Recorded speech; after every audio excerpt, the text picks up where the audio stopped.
রঙিন অরেঞ্জ বাগানে হারিয়ে যাওয়া যেন এক স্বপ্নের সন্ধান। এছাড়াও রয়েছে ৩টি নদীর মিলন ক্ষেত্র, যেখানে তৈরি করেছে প্রকৃতির অপূর্ব ক্যানভাস এবং পাইন ফরেস্টের ছায়ায় শান্তির নিঃশ্বাসের একটি দিন।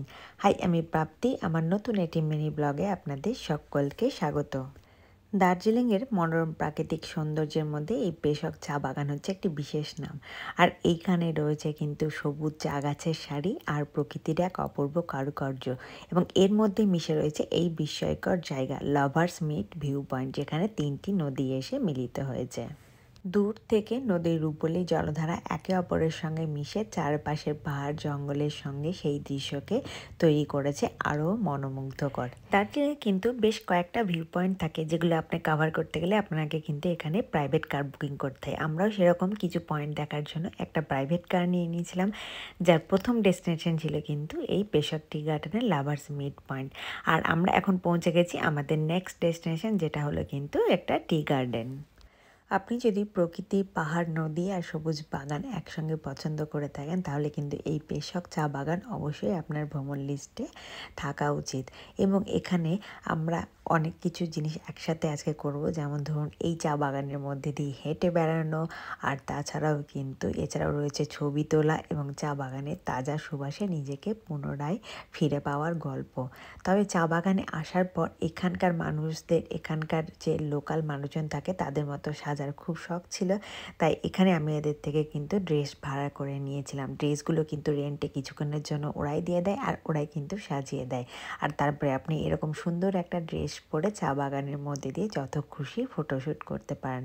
আমরাও কিন্তু এখানে এই ড্রেসগুলো পরে বেশ কিছুটা সময় কাটিয়েছিলাম, আর তাছাড়াও কিন্তু বেশ খানিকটা সময় জুড়ে এই চা বাগানটাকে উপভোগ করেছিলাম। এক একটা ডিটেলস এখানে আমরা উপলব্ধি করেছিলাম, কোনটা চা গাছের পাতা, কোনটা চা গাছের ফুল, কোন পাতা থেকে কীরকমভাবে চা তৈরি করা, সমস্ত ডিটেলসটাই কিন্তু আমরা জেনেছিলাম। এই পেশক টি গার্ডেনের আরও একটা কিন্তু ইন্টারেস্টিং জায়গা হচ্ছে এই অরেঞ্জ গার্ডেন। এখানে কিন্তু রয়েছে বিভিন্ন ধরনের সুন্দর সুন্দর অরেঞ্জ, আর এই রঙিন কমলাগুলো যখন গাছগুলোতে ধরে থাকে তখন কিন্তু দেখে কিন্তু চোখ মন জুড়িয়ে যায়। অরেঞ্জ গার্ডেনে আমরা প্রবেশ করে নিয়েছি। গার্ডেনে প্রবেশ করার জন্য একটু মিনিমাম কিছু একটা প্রাইস লাগে, এন্ট্রি ফি, তারপরে আপনি কিন্তু পৌঁছে যাবেন। তবে এখানে কিন্তু আপনার এখান থেকে অরেঞ্জ গাছ থেকে কিন্তু একদম অরেঞ্জ তোলাগুলোও বারণ। এছাড়াও কিন্তু চারিদিকে রয়েছে প্রচুর সবুজে ভরা গাছপালা। তাছাড়া অরেঞ্জ বাগানের সাথে সাথেও রয়েছে কিন্তু প্রচুর পরিমাণে এখানে ফুলের গাছ। তবে নিচে যে অরেঞ্জগুলো পড়ে রয়েছে সেইগুলোই আপনি কিন্তু হাতে তুলতে পারেন। আমার হাতে নিচ থেকে তোলা একটা জাস্ট অরেঞ্জ ছিল, যেটা নিয়ে আমি কিন্তু এখানে ছবি তুলছিলাম। এছাড়াও গাছে যে অরেঞ্জগুলো ছিল সেইগুলো কিন্তু এখানে হাত দেওয়া বারণ ছিল, তাই যেখানে অরেঞ্জ বাগান ছিল তার সামনেই কিন্তু একটা ফ্যাক্টরি ছিল, সেখানে অরেঞ্জ থেকে কিন্তু কিভাবে জুস তৈরি করছে তার মেকিং প্রসেসটাও দেখাচ্ছে। এখন আমরা কিন্তু পৌঁছে গেছি গোম্বাদারা ভিউ পয়েন্টের সামনে। এই ভিউ পয়েন্ট থেকে কিন্তু চারিপাশে প্রকৃতির অসংখ্য সৌন্দর্য লক্ষ্য করা যায়। এছাড়াও কিন্তু আপনারা দেখতে পাবেন একদম ওপর থেকে কিন্তু 3 চুলে চা বাগান। এইটা কিন্তু পাহাড়ের ঢালে সারি সারিভাবে রয়েছে চা গাছ, এ যেন এক অনন্ত সবুজ সমুদ্রের মতো ছড়িয়ে রয়েছে চারিদিকে। তবে এই বাগানের মধ্যে হেঁটে যাওয়া আর চারিদিকে চা পাতার সুবাস সব মিলিয়ে যেন মনকে এক অদ্ভুত প্রশান্তি দিচ্ছে। গোম্বাদারা ভিউ পয়েন্টের চারপাশে রয়েছে প্রকৃতির অসংখ্য সৌন্দর্য, পাহাড়ের হ্রদ, ছোট ঝর্ণাধারা, এছাড়াও বিভিন্ন পাখির কোলাহল তো রয়েছে। তবে যারা প্রকৃতিপ্রেমী বা ফটোগ্রাফি করতে ভালোবাসেন এবং যারা একটু শান্তির নিঃশ্বাস খুঁজে পেতে চান এই প্রকৃতির মাঝখানে, তাদের জন্য কিন্তু এটি স্বর্গ সদৃশ্য এক স্থান। এখান থেকে লক্ষ্য করা যাবে বিভিন্ন ধরনের পাহাড়, এছাড়াও কিন্তু বিভিন্ন ধরনের বর্ডারও লক্ষ্য করা যেতে পারে এই 3 চুলে উপরের ভিউ পয়েন্ট থেকে। কিছুক্ষণ আমরা ঘোরাঘুরির পর আমাদের দুপুরের লাঞ্চের টাইম হয়ে গেছে, তাই আমরা এখানে লাঞ্চের জন্য কিন্তু নিয়ে নিয়েছি চাউমিন।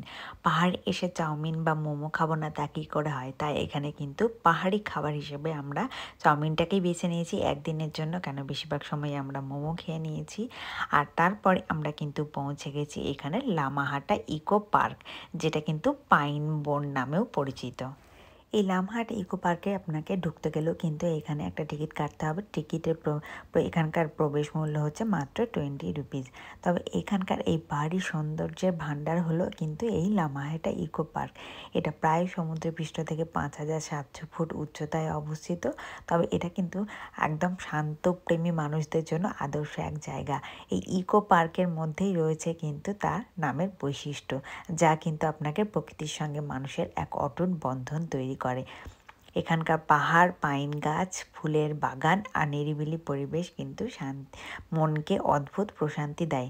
এছাড়াও এখানে কিন্তু এই লামাহাটার সবচেয়ে বড় আকর্ষণ হলো পাহাড়ের চূড়ায় কিন্তু তৈরি করে রাখা ধর্মচক্র এবং বৌদ্ধ পতাকার সারি, যা দেখে প্রত্যেক মানুষই আসেন। আর এখানে তৈরি করা হয়েছে একটা লাইট হাউস। এই লাইট হাউসের ওপর থেকে কিন্তু চারিদিকে এখানে ভিউ পয়েন্ট দেখা যায়।